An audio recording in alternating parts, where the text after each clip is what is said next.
시작. 심령이 가난한 자는 복이 있나니 천국이 그들의 것이며 애통하는 자는 복이 있나니 그들이 위로를 받을 것이며 온유한 자는 복이 있나니 그들이 땅을 기업으로 받을 것이며 의에 줄이고 목마른 자는 복이 있나니 그들이 배부를 것이며 긍휼히 여기는 자는 복이 있나니 그들이 긍휼히 여김을 받을 것이며. 아멘. 우리 예수님의 그 산상수훈 강의를 보고 있습니다. 그 강의 중에 지금 우리는 팔복에 대하여 먼저 말씀을 참고하고 있는데요. 이 산상수훈은 말씀드렸다시피 마태복음 5장에서 7장에 있는 말씀들을 가르친다고 했죠.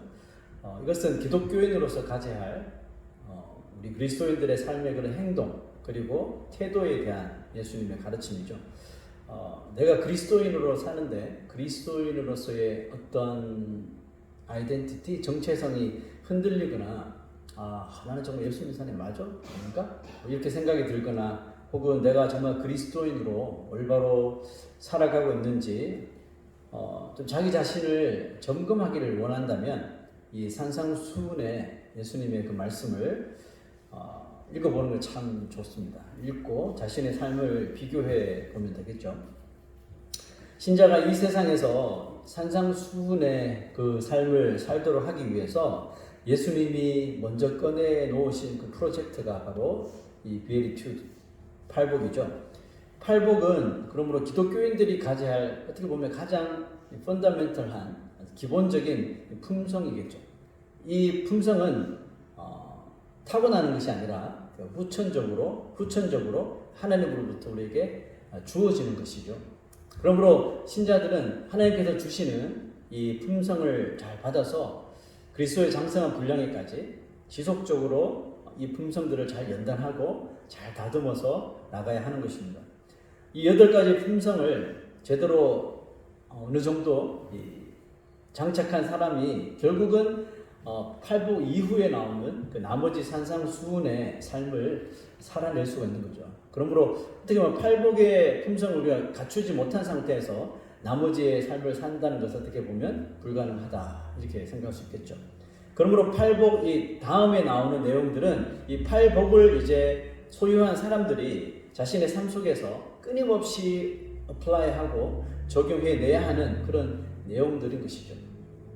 자, 여러분 첫 번째 세 개의 복이 무엇인지 여러분 기억하십니까? 첫째는 심령이 가난한 자, 두 번째는 애통하는 자, 세 번째는 온유한 자였죠.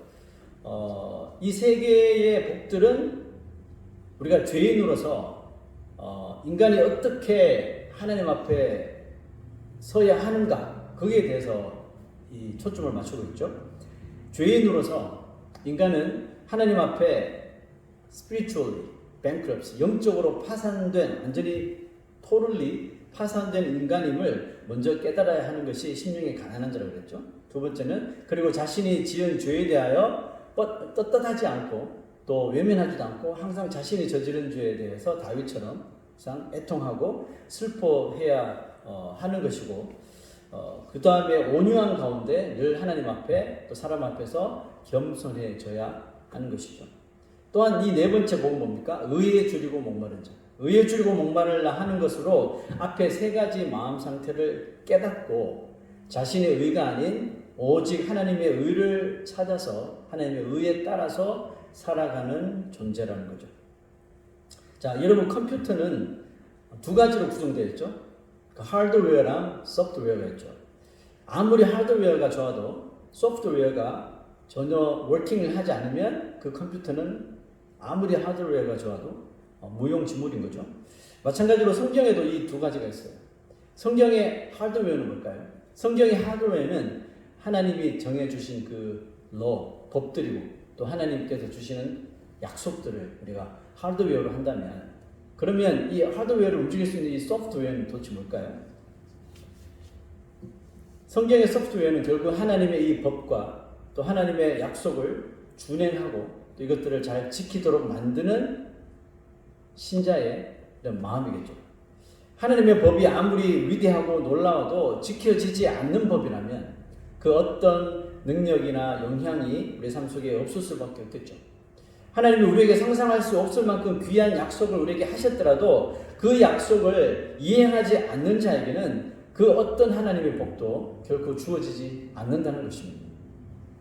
이 팔복을 좀 논리적으로 살펴볼 때 이제 오늘부터 보는 5, 6, 7째 복은 그리스도의 그 형상으로 재창조되어 가는 사람의 이 변화되는 그 성품이 무엇인가를 이제 보여주게 될 것입니다. 첫째, 둘째, 셋째, 네 번째 복을 가진 사람의 이 성품이 어떻게 달라져야 되는가? 그거에 대해서 설명하고 있거든요. 그리고 그리스도인의 변화된 성품은 자기 스스로만 인식해서 되는 것이 아니라 어디서 이것이 드러나야 돼요? 우리가 살고 있는 이 공동체 안에서 다른 사람들과의 관계 속에서 이 변화된 성품, 그리스도를 닮아가는 변화된 성품이 드러나야 한다는 것입니다. 자, 이제 그 첫 번째 성품에 대해서 한번 말씀을 나눠보겠는데요. 오늘 읽었던 7절 말씀 한번 보시죠. 시작. 긍휼히 여기는 자는 복이 있나니 그들이 긍휼히 여김을 받을 것이며. 첫 번째 성품은 긍휼히 여기는 거지. 긍휼의 의미가 뭘까요? 긍휼의 의미는 곤란에 처해 있는 사람에게 그 곤란에 처해 있는 사람을 외면하지 않고 값 없이 그리고 어떤 이익을 바라지 않고 베푸는 행동을 긍휼이라고 말합니다. 긍휼히 여기는 자는 어떤 사람일까요? 잘 아는 대로 일면식도 없지만 강도를 만나 공경에 처해 있는 사람을 외면하지 않고 정성껏 돌봐준 그 사마리아 사람과 같은 사람입니다. 긍휼히 여기는 사람이죠. 이처럼 긍휼히 여기는 자가 복을 받는 이유는 뭘까요? 불쌍하고 공경에 처한 사람을 불쌍히 여기는 마음에서 끝나지 않고 이것을 행동으로 그 마음을 실천하는 사람이기 때문에 복을 받습니다. 사람들은 되게 어려운 처지에 놓인 사람을 보면 불쌍히 여기는 마음이 있죠. 진짜 안 됐다. 불쌍하다. 딱하다. 불쌍히 여기는 마음을 다 가지게 되는데 그 마음을 컴패션이라고 하죠. 성경에도 많이 나옵니다. 연민. 연민하는 마음조차 없는 사람들도 분명히 있지만 성경은 연민하는 이 마음만 있는 것은 그 마음만 가지는 것은 그리스도인의 참모습이 아니라고 말합니다. 강도 맞는 사람을 본 사람은 사마리아 사람뿐만이 아니잖아요. 제사장도 있었고 레위인도 똑같이 그 강도 맞는 사람을 목격했습니다. 그들의 눈에 강도 맞는 사람이 불쌍해 보이지 않았을까요? 그래도 명색이 제사장이고 하나님의 사람, 레위 사람인데 양심이 있다면 분명히 그 컴패션을 가졌겠죠. 하지만 그들은 약속이라도 한 듯이 강도 만난 사람을 스쳐 지나가 버렸죠. 성경은 이 세 사람의 모습을 좀 다르게 표현했는데요. 먼저 제사장과 레위인을 이렇게 표현했습니다. 시작. 그를 보고 피하여 지나가고. 제사장과 레위인은 똑같이 강도 맞는 사람을 봤지만 의도적으로 피하여 다른 데로 갔다고 말했습니다. 자, 그러면 사마리아 사람은요? 그를 보고 불쌍히 여겨 가까이 가서 기름과 포도주를 그 상처에 붓고 싸매고 그 이후에 또 돈이 드는 것을 더 많이 페이를 했죠. 똑같아요. 그를 보고 같았어요. 제사장 레위는 피하여 지나갔지만 사마리아 사람은 불쌍히 여긴 데서 끝난 것이 아니라 가까이 가서 직접적으로 그 필요를 채워주었습니다. 자, 여러분 물론 사마리아 사람 이야기는 예수님이 비유로 말씀하신 픽션이죠. 팩트가 아니죠. 사실 이야기 아니라 만들어내신 이야기입니다. 자, 그런데 예수님은 왜 하필 이 제사장과 레위인을 이 이야기의 소재로 삼으신 걸까요? 예수님은 과연 이 비유를 하면서 누구를 타겟 삼으신 걸까요? 하나님을 믿는다고 자부하는 사람들을 타겟으로 지금 삼고 있는 것입니다. 지금 예수님과 대화를 나누는 사람도 율법 교사였어요. 누굽니까? 하나님의 법에 대한 엑스퍼트, 법 전문가예요. 당연히 하나님에 대해서 누구보다도 가장 잘 안다고 자부하는 사람이 율법 교사입니다. 이 사람에게 예수님이 율법에 대해서 물어보니까 그냥 거침없이 막 술술술 나오는 거예요. 제사장, 레위인, 이 율법 교사 모두 다 가장 큰 계명이 하나님의 사랑이요. 그 다음은 이웃 사랑이라는 사실을 너무나도 잘 알고 있었어요. 하지만 그들이 말하는 이 사랑은 이론과 이 머리로만 기억하는 사랑이지 가슴까지 내려온 사랑이 아니었다는 것입니다. 예수님이 율법 교사에게 마지막으로 질문하죠. 이 세 사람 중에 누가 강도 만난 자의 참 이웃이 되겠냐?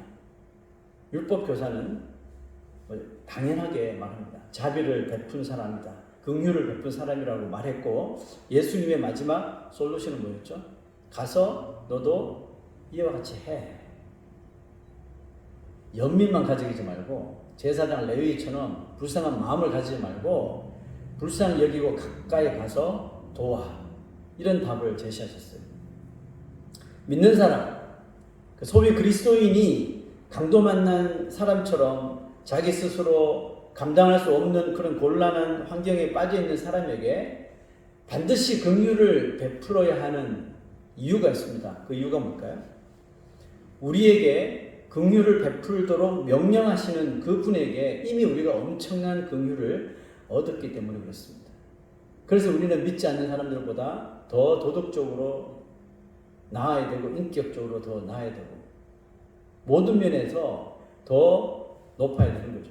왜? 우리가 이미 하나님의 그 긍휼을 얻은 사람이기 때문에. 긍휼히 여기는 자는 복이 있나니 저들이 긍휼을 받을 것이라는 이 말씀을 오해해서는 안 됩니다. 무슨 오해를 하냐면 우리가 하나님의 긍휼하심을 받기 위해서 사람들을 긍휼히 여기는 것이 아니라는 겁니다. 그 순서가 틀린 거예요. 만일 사람들에게 긍휼을 우리가 베풀어야만 하나님의 긍휼을 받는 것으로 이 말씀을 해석한다면 여러분 이 세상에 그 아무도 하나님 나라를 볼 수 없을 것이고 아무도 하나님의 긍휼을 받을 수 없을 것입니다. 왜냐하면 하나님의 긍휼을 받을 만한 수준의 긍휼을 인간이 하는 것은 불가능하기 때문에 그렇습니다. 예수님이 하시는 이 말씀의 진의는 먼저 우리가 하나님의 긍휼하심을 받았고 그래서 우리가 계속해서 긍휼히 여김을 받을 수 있으리라는 확신을 가지고 있기 때문에 우리는 열심히 긍휼을 베풀어야 한다는 뜻이거든요. 또 우리가 주님같이 날마다 긍휼을 베풀어야 하는 또 한 가지 이유는 우리가 열심히 긍휼을 베풀면 베풀수록 하나님이 우리에게 주신 긍휼이 어떤 것인지 점점 더 가까이 깊이 이해가 되기 때문에 그렇습니다. 여러분 잘 아시는 룻, 이 하나님의 긍휼에 대한 이야기잖아요. 처음부터 끝까지 하나님의 긍휼에 대한 이야기. 룻은 모압 여인이었으며 모압으로 이민 온 나오미의 아들과 결혼을 했습니다. 하지만 남편과 두 아들이 죽고 난 후 시어머니 나오미는 결단을 하죠. 내가 유대 땅으로 다시 돌아가야 되겠다. 고향으로 돌아가야 되겠다고 결정을 내립니다. 두 며느리에게 너희들은 모압 출신이니까 모압에서 남편 만나 새 출발하라고 헤어질 결심을 하죠. 그때 큰 며느리 오르바는 와시오는 마음을 가졌지만 시어머니를 약간 시어머니에 대한 연민의 점을 느꼈지만 현실을 바라보죠. 그래서 그 자리에서 작별을 합니다. 정말 떠나기 싫지만 어머니 소원이시니 제가 따르겠습니다 하고 자기 마음이었겠죠. 그러면서 작별을 구했습니다. 그런데 룻은 무슨 영문인지 다짜고짜 나오미를 따라서 유대 땅에 가겠다는 것이었습니다. 나오미가 극구 말렸음에도 불구하고 전혀 아랑곳하지 않았던 이 룻의 마음, 그 백그라운드에는 도대체 무엇이 있었을까요? 룻기 1장 16절 한번 보시죠. 시작. 어머니가 가시는 곳에 미안해. 나도 가고 어머니께서 머무시는 곳에서 나도 머물겠나이다. 어머니의 백성이 나의 백성이 되고 어머니의 하나님이 나의 하나님이 되시리니 어머니께서 죽으시는 곳에서 나도 죽어 거기 묻힐 것이라. 여러분 이런 며느리 우리는 평생 그런 볼 일은 없겠죠. 이런 사회를 할까요? 네. 이런 만약에 며느리가 있다면 지금 처참한 상황에 처해 있는 그 나오미의 심정은 여러분 어떨까요? 죽은 아들 부럽지 않은 그런 용기를 얻겠죠. 여러분들이 나오미의 지금 입장이라면 이 며느리 룻이 하는 이 말이 얼마나 이쁘고 고마웠겠습니까? 저는 룻이 지금 나오미에게 나오미는 지금 연민하는 것뿐만 아니라 적극적으로 긍휼을 베풀고 있다고 보았습니다. 이 말씀을 통해 유추해 볼 수 있는 것이 하나 있겠죠. 룻이 오르바처럼 고향에 남을 수도 있었는데 그렇게 하지 않은 것. 왜 그렇게 했을까요? 이 지금 룻의 대답에서 우리가 그 답을 유추해 볼 수 있는데 나오미 시어머니를 통해 알게 된 하나님 때문이라는 거죠. 룻이 모압에 머물지 않고 유대 땅으로 가려고 결심한 이유는 단순히 시어머니 때문만이 아니라 하나님이 자신을 어딜 가든지 긍휼히 여겨 주실 것을 믿었기 때문에 유대 땅으로 가는 것을 두려워하지 않은 것입니다. 룻의 믿음대로 하나님은 나오미에게 긍휼을 베푼 룻의 삶에 하나님께서 이제 직접적으로 개입하셔서 긍휼을 베풀어 주시는데요. 훗날 남편이 되는 그 보아스의 밭으로 그녀는 우연하게 갔음에도 불구하고 이미 하나님께서 그 보아스의 밭으로 그녀를 인도해 주신 것이죠. 보아스는 모압 여인 룻에 대한 자세한 이야기를 들은 후에 룻에게 호감을 가지게 되었습니다. 그리고 손해가 정말 만약에 자기가 나오미와 룻을 떠안게 될 때 발생하는 손해가 어마어마했죠. 손해가 막심한 기업 물을 자가 되기 위해서 룻에게 긍휼을 베풀게 되죠. 나오미의 말을 듣고 자신을 찾아온 룻에게 이런 말을 합니다. 자, 룻기 3장 10절 보시죠. 시작. 내 딸아 여호와께서 내게 복 주시기를 원하노라. 네가 가난하건 부하건 젊은 자를 따르지 아니하였으니 네가 베푼 인애가 처음보다 나중에 더하도다. 무슨 말입니까? 시어머니 나오미에게 했던 그것도 정말 네가 긍휼을 베푼 것도 너무 잘한 일이지만 젊은 자를 따르지 않고 지금 자기 자신을 택한 것이 더 복되다고 이렇게 지금 말하고 있는 거죠. 결정 잘했어 이 말이잖아요. 보아스는 룻이 홀로 있는 시어머니 나오미를 긍휼히 여겨서 이곳까지 온 것과 젊은 남자를 만나기보다 나이 차이가 있는 자신에게 마음을 준 것은 나오미에게 베푼 것보다 더 큰 긍휼을 나에게 베푼 것이라고 여긴 거죠. 좀 멋있죠? 자, 여기까지 일어난 상황들을 좀 종합해 보면 룻이 오르바와 같이 상식적이고 일반적인 생각을 가졌다면, 여러분 그렇잖아요. 누가 봐도 이것은 진짜 모압에 남는 것이 상식적이잖아요. 일반적이고.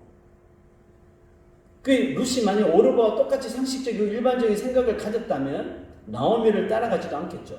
그랬다면 보아스를 만날 일은 더더욱 없었을 겁니다. 보아스도 자신에게 손해를 끼칠 만한 염려만 했었다면, 상식적으로 그죠? 염려만 했었다면 룻에게 긍휼을 베풀 이유조차 없었겠죠. 자, 역으로 오르바와 보아스에게 기업 물을 권한을 넘겨준 그 남자가 각각 나오미와 룻을 긍휼히 여기지 못한 것은 무슨 이유죠? 그저 상식적인 선에서 자신들의 눈에 보이는 손이익만 계산했기 때문인 거죠. 결국 그들은 하나님 이 역사의 주연들이 될 수 있었던 기회를 그저 인간적인 상식적인 계산에만 집착한 나머지 스스로 룻과 보아스 이야기에 엑스트라로 그냥 떠밀려 버린 거죠. 오르바가 왔다면, 그죠? 또 보아스 대신 기업 물을 그 사람이 내가 기업 물으겠다고 했으면 어떻게 하면 룻 보아스가 아니라 오르바와 그 남자가 이 하나님 역사의 주인공이 될 수 있었잖아요. 그런데 그들은 상식적인 계산 때문에 손이익만 따지다가 주연에서 엑스트라로 그냥 바람과 함께 사라져버린 거죠.